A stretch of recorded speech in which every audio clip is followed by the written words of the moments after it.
اسی طرح بعض احباب سیدنا علی شیر خدا کو، امام حسن کو، امام حسین کو، یہ دوسرا علمی نکتہ ہے، ایک مغالطہ واضح کرتا چلوں، جب ان کے لیے علیہ السلام کا لفظ استعمال کرتے ہیں، کیا علیہ السلام، تو اس پر بھی اعتراض ہوتا ہے۔ اسی ضمن میں عرض کر رہا تھا کہ وہ بات کہ بعض احباب کو یہ نکتہ بھی سمجھ نہیں آتا کہ اہل بیت اطہار کو، سیدنا علی شیر خدا کو، امام حسن کو، امام حسین کو، ان سب کو علیہ السلام یا علیہ السلام کیوں کہا جائے۔ ایک بات یاد رکھ لیں، اہل سنت کی جمیع کتب، حدیث کی، شرح حدیث کی، تفسیر کی، فقہ کی، تصوف کی، تفسیر کی، ائمہ تفسیر کی، سینکڑوں کتب اٹھا کے دیکھ لیں، آج کی نہیں، میں 1200 سال کی تاریخ علم کی بات کر رہا ہوں، آپ ان کتابوں کو پڑھیے۔ ہمارے ائمہ تفسیر، ائمہ حدیث، ائمہ تصوف و معرفت اور ائمہ فقہ اور ائمہ تاریخ اہل سنت کے سارے جب اہل بیت اطہار کے ائمہ کا ذکر کرتے تو ان کے نام کے ساتھ اکثر اوقات علیہ السلام لکھا کرتے۔ ہم سب کی کتابیں بری پڑی ہیں اس ٹائٹل کے ساتھ۔ تو گویا جو شخص اہل السنت والجماعت ہونے کا کلیم کرتا، دعویٰ کرتا ہے یا خیال رکھتا ہے، اسے تو اہل بیت اطہار اور ائمہ اہل بیت کے نام کے ساتھ علیہ السلام کے لقب پر اعتراض ہونا نہیں چاہیے کہ 1200 سال کی تاریخ علم، ہزارہ کتب ہماری علیہ السلام کے لفظ کے ساتھ بری پڑی ہیں۔ جس کتاب کو اٹھائیں آپ کو ان کے نام کے ساتھ علیہ السلام ملے گا۔ یہ کوئی اس 15ویں صدی میں میں نے ایجاد نہیں کیا، یہ قاضی ثناء اللہ پانی پتی کی ساری تفسیر مصری اٹھائیے، ائمہ اطہار اہل بیت کے لیے، مولا علی اور مرتضیٰ حسنین کریمین کے لیے علیہ السلام لکھتے ہیں۔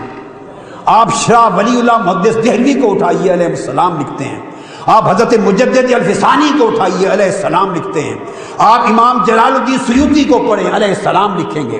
آپ امام قرطبی کو پڑھیں، آپ امام رازی کو پڑھیں، امام خازن کو پڑھیں، امام بغوی کو پڑھیں، امام فخر الدین رازی تک اوپر چلے جائیں، امام طبری تک چلے جائیں، ائمہ حدیث کو پڑھیں، آپ امام کشیری کو پڑھیں، امام سلمی کو پڑھیں، آپ جتنے ائمہ کو پڑھیں اہل سنت میں جو اتھارٹیز ہیں، وہ ائمہ اطہار اہل بیت کے لیے یہ ٹائٹل علیہ السلام کا تواتر کے ساتھ لکھتے چلے آئے ہیں۔ اس پر کبھی اہل علم کے ہاں اختلاف نہ تھا۔ یہ 1500 سال کے بعد اب اس دور میں جا کے اختلاف شروع ہوا، اور یہ اختلاف خارجیت کا اثر ہے۔ اب یہاں دو باتیں اور عرض کر دوں۔ ان کو علیہ السلام کہنے پر اعتراض ایک مسلمان کو کیسے ہو سکتا ہے؟ ایک مسلمان کو کیسے ہو سکتا ہے کہ وہ مسلمان ہر دوسرے شخص کو، نیک ہو یا بد، مومن ہو یا فاسق، متقی پرہیزگار ہو یا گناہگار، مسلمان جب دوسرے شخص سے ملتا ہے تو وہ اس کو کہتا ہے السلام علیکم، تم پر سلام ہو۔ وہ جواب میں کہتا ہے علیکم السلام، تم پر سلام ہو۔ ارے تم پر سلام ہو تب بھی جائز ہے، ہم پر، مجھ پر سلام ہو تو آپ کے ہاں تب بھی جائز ہے، اور حضرت علی اور حسنین پر سلام ہو تو ناجائز ہو گیا۔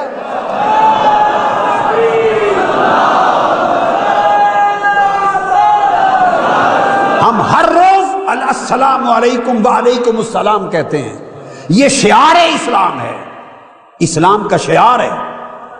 اور پھر شریعت کا قاعدہ کلیہ ہے کہ اگر کوئی شخص کسی غائب شخص کا آپ کو سلام کہے، غائب شخص کا کوئی سلام پہنچائے، تو سنیے آپ جواب کیا دیں گے؟ آپ کہیں گے وعلیکہ وعلیہ السلام۔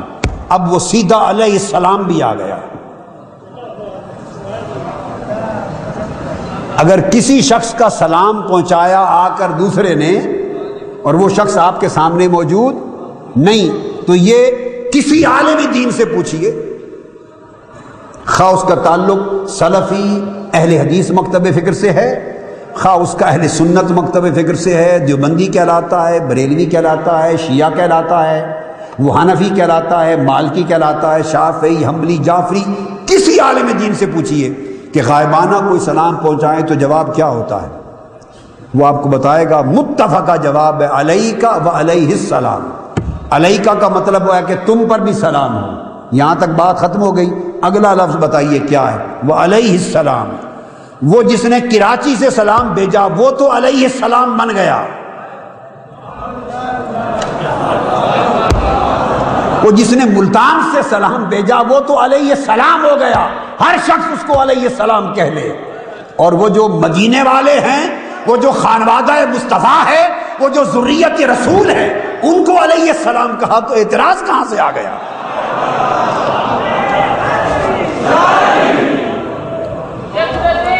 آگے سنیے، پھر ہر شخص نماز پڑھتا ہے، ہر شخص نماز پڑھتا ہے اور تشہد نہیں ہوتا اس وقت تک جب تک آپ حضور پر سلام نہ بھیج لیں۔ اب وہ کہتے ہیں بعض احباب کی سمجھ میں جو مغالطہ ہے، وہ کہتے ہیں حضور علیہ السلام کو تو علیہ السلام کہہ سکتے ہیں، انبیاء کو کہیں، مگر آئیے نماز سے پوچھیں کہ کس کس کو کہہ سکتے ہیں؟ اور ذرا نماز سے پوچھتے ہیں، یہ تو پانچوں وقت پڑھی جانے والی نماز ہے، اس کا تو کوئی انکار نہیں کر سکتا۔ ہم کہتے ہیں تشہد میں السلام علیک ایھا النبی ورحمۃ اللہ وبرکاتہ، سلام ہو آپ پر یا نبی صلی اللہ علیہ وسلم، اور اللہ کی رحمتیں اور برکتیں ہوں۔ جب یہ کہہ چکے تو آقا علیہ السلام نے تلقین فرمائی جب مجھ پر سلام بھیج چکو تو اس کے بعد کہو کیا؟ السلام علینا وعلی عباد اللہ الصالحین، اب ہم پر بھی سلام ہو اور حضور کی امت کے سب اولیاء و صالحین پر سلام ہو۔ ارے ہر نمازی نماز میں اپنے آپ کو تو علیہ السلام بنا رہا ہے، ہر نمازی علیہ السلام بن گیا، نماز میں ہر نمازی علیہ السلام ہو گیا۔ سلام علینا، ہم پر سلام ہو، اپنے اوپر سلام کرنا ہر نمازی کے لیے جائز ہو گیا۔ اور ارے کچھ وہ بھی تھے جن پر نمازیں فخر کرتی تھیں، انہیں علیہ السلام کہا تو کس چیز کا اعتراض بنا اور کہاں سے بنا؟ میں تو اس اعتراض کی اصل آج تک سمجھ نہیں سکا کہ اس کی جڑ کیا ہے، اس کی جڑ کیا ہے۔ حتیٰ کہ دوستو اگر کافر لوگوں سے آپ کی ملاقات ہو، غیر مسلموں سے، کیا اجتماع میں غیر مسلم بیٹھے ہوں اور مسلمان بھی ہوں، تو انہیں بھی جب جائیں تو پھر بھی سلام کہنا واجب ہے، مگر کلمات ہوں گے السلام علی من اتبع الہدی، آپ میں سے جس نے ہدایت کی پیروی کی اس پر سلام ہو، تو ہر ہدایت کے پیروی کرنے والے کو بھی علیہ السلام بنا دیا۔ تو ہدایت کی پیروی کرنے والا تو علیہ السلام بن جائے، اور جن کے وجود سراپا ہدایت ہیں اور منبع ہدایت ہیں، جن سے ہدایت کی نہریں چلی، ہدایت کے دریا چلے، اور جن کے قدموں سے ہدایت کے سمندر بہ گئے، اور کائنات انسانی نے جن کی دہلیز سے ہدایت لی، وہ علیہ السلام نہ ہوئے؟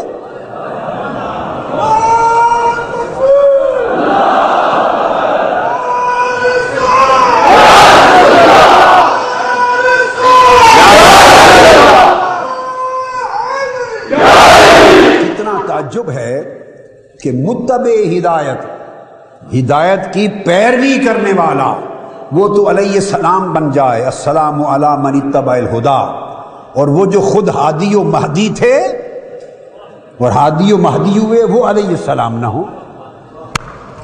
یاد رکھ لیں، شرن دنیا کا کوئی عالم کوئی نص شریعت کی اس کے ناجائز حرام ہونے کی نہیں لا سکتا۔